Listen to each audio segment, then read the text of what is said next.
All right. We've now been joined by Corey LaJoie, driver of the number 7 Chevrolet for Spire Motorsports.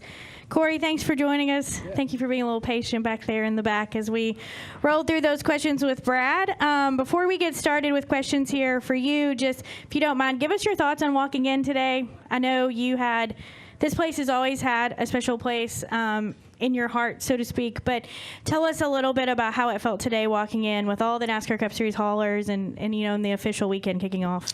Yeah, so I put it on Instagram yesterday, Throwback Thursday. So my wife and I took our engagement photos here in 2018. So I didn't anticipate seeing it in the condition it is currently. It really is something dead that came back to life from the bloodstained gurneys in the, whatever this room, I think it was probably this room that used to be, where, there was some sort of things you can't unsee that were in this place 5 years ago. So, I don't think we can give credit to Marcus Smith and SMI Group enough to bring this place back to life and for us to hold the All-Star race here. It really is really cool. And because when we were here taking pictures, I figured the next time I'd see this place, it'd just be a cornfield or something and be ruins. But the fact this place is very much alive and looks like we're going to be here for a long time coming, it makes me excited as a competitor. All right, we're now going to go to questions for Corey. If you have one, raise your hand. I'll work to get to as many as I can. We'll start with Lee, go to Steve, and then up front to Steven. Lee Spencer, catchfreds.com. What compelled you to take your engagement photos here? It took a lot of persuasion, obviously, right? Because, it's got to be moody. It's got to have the right lighting and the whole thing. It's got to fit the look that my wife wanted. And I showed her some some cool pictures. It's one thing to go to like a racetrack. That's kind of corny. To shoot engagement photos because it's like, it's kind of like going to a racetrack for your graduation photos.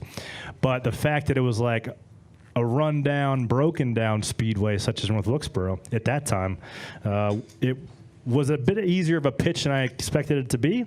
And we got some really cool pictures that we have framed up on the wall. And so it's pretty cool to come back to the same spots we took pictures at. And we took some pictures up on the roof in Victory Lane as well. So hopefully we can take a couple more pictures on Sunday night. That'd be a pretty special event for sure. How to get in? There's a fence with a little gap in it. No, I said we snuck in. We didn't snuck. I called Graham Smith. He asked Dad. He got me in touch with that grumpy guy out front in the trailer with the chocolate lab, and the message wasn't, what's his name, Paul Call. The call did not make it to Paul apparently because I rolled up and he was not too impressed that some people showed up with like a makeup artist, a photographer, and some people done up in nice clothes. So I had to call Marcus up and say, no, I promise I'm allowed to be here. Or at least got the okay. So Paul Call, he got us dialed in that day. All right, we're going to go to Steve. Corey, next week is the Coca-Cola 600 at Charlotte Motor Speedway. What to you is about that race makes it one of the crown jewel races, where it fits on our perspective of NASCAR? Just why is that the case? And what do you expect to see when we get to the racing there next week? Yeah, I think we've seen the next-gen car perform the best at the intermediates. And just going to that race as a kid, growing up in your backyard. But those guys really embrace the Memorial Day aspect with all the pre-race festivities. It gives you goosebumps. I've got goosebumps right now just talking about, the Blackhawks flying in and guys rappelling with ropes into the ball field before the race starts. And then you also know as a driver you're going to be locked in for 4.5 hours. And the race transitions from day to night. Your car goes through a lot of balance changes, so it definitely takes every ounce of concentration you have, and you have to have a really solid pit crew night. You have to have a really solid just focus from top to bottom. So, yeah, Coke 600 is one of my crown jewels on my list for sure. All right, we're going to go Stephen Wilson, Matt Weaver, up to Stephen up front, and back to Daniel. Steve Wilson, SpeedwayDigest.com. I asked this earlier, and you've talked a little bit about you already being here, and its dilapidated state.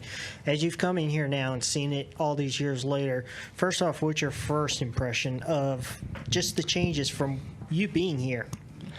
Yes, I came to the racetrack revival, the late model race that Dale Jr. ran, what was it, August last year, September.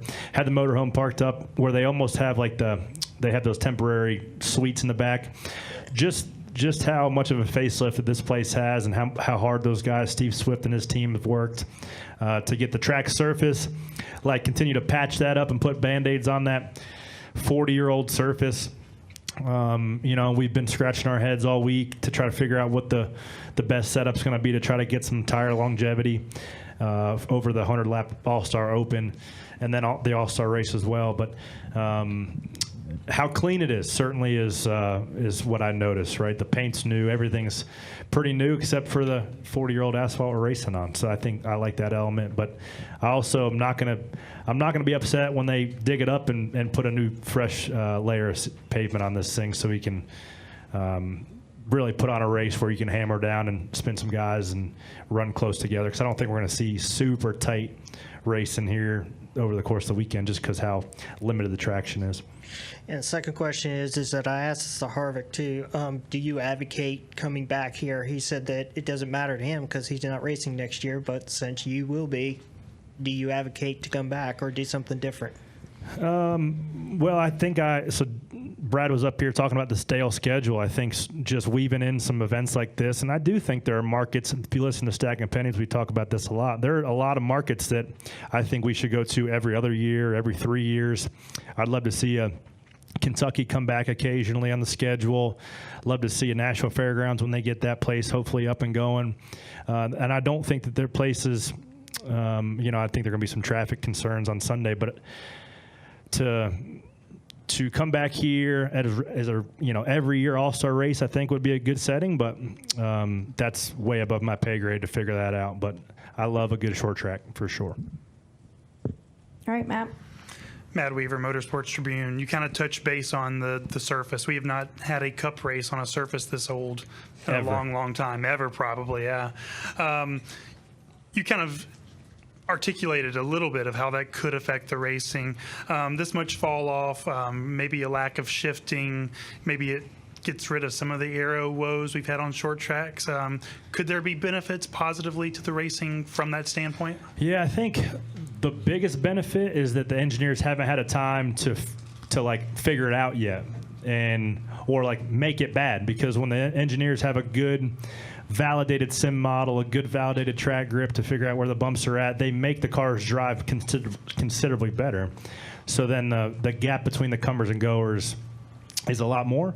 But I think you're going to see some guys with their setup skewed more towards short run speed, some guys skewed more towards long run speed, and I do think you're going to get some disparity there towards the back end of the run. 25, 40 laps, somewhere in that window, you're going to see guys fall off heavy and some guys be able to hang on. But I don't think people anticipate how slow we're going to be going. I mean, we're going to be probably 2 seconds slower than what the super late models were here on a Wednesday night, just because our cars are 1,000 pounds heavier. So a lot of factors are playing in this weekend. So we'll be sliding around, and I bet you we don't even get 50% throttle after 15 laps. So it'll definitely be a challenge. And then as a short track guy, seeing the amount of events that we've had, both cup and short track, right? Darlington, Wilkesboro, Tri-County, a lot of racing this month. How exciting is it to have kind of that Speed Weeks environment here in the Carolinas? Yeah, it's really cool, man. To like Brad said, not have to fly anywhere for 3 weeks in a row is really nice. But it's nice to see short track racing being healthy as well as NASCAR being healthy, and the turnout here over the course of the week's been really impressive. So I'm excited to see how amped up fans are. Come today, even it's starting to fill up, and it's only 2 o'clock, 3 o'clock, and Sunday's gonna be a packed house that I'm excited about for sure. All right, David. Stephen Toronto, CBS Sports. Corey, I wanted to ask you about the All-Star Open, because we've had so many different winners from the start of 2022 through now in Cup that, we've got such a big field for the All-Star race that it's only left about 16 cars for the Open and not a ton of discrepancy in equipment and strength of field. How do you guys feel like you stack up for the All-Star Open? I mean, most of the time we can run 18th to 21st is kind of like our average finishing position. So that would go to tell you that we should be in the mix to be one of those front end cars in the Open. And I would hate to think that we couldn't give ourselves a fighting chance to be one of those first two positions. My pit crew has been unbelievable this year, so I'm sure they'll lay a heater of a stop down tonight and get us a good starting spot, and then we'll conserve some tires and try to be one of those two guys that transfer. Right. Thanks, Corey. Yeah. All right, we'll take one final question with Daniel McFadden here in the back. Dale McFadden, FrenchRich.com. In 2 weeks, we go back to Gateway for the second time. I was wondering, what was your takeaway from how that track handled last year, and what do you expect from round two? It's a odd place. Something happened. I think we DNF there, blew up or something. So I didn't get a good feel for traffic and longevity of tire and things like that. But I think it's a cool market to go to, and the fans turned out to support it. And I'm a fan of going somewhere new often, just to try to see what works. And I think that our next gen car, as the teams have understand how to make them go, I think it should be a little bit better race than it was last year. I think it got strung out quite a bit. So I'm excited to go back to Gateway here in a couple weeks. All right, Corey, thank you so much for your time. We wish you the best luck this weekend. Thanks, guys. All right, we'll bring Chase up. Get started here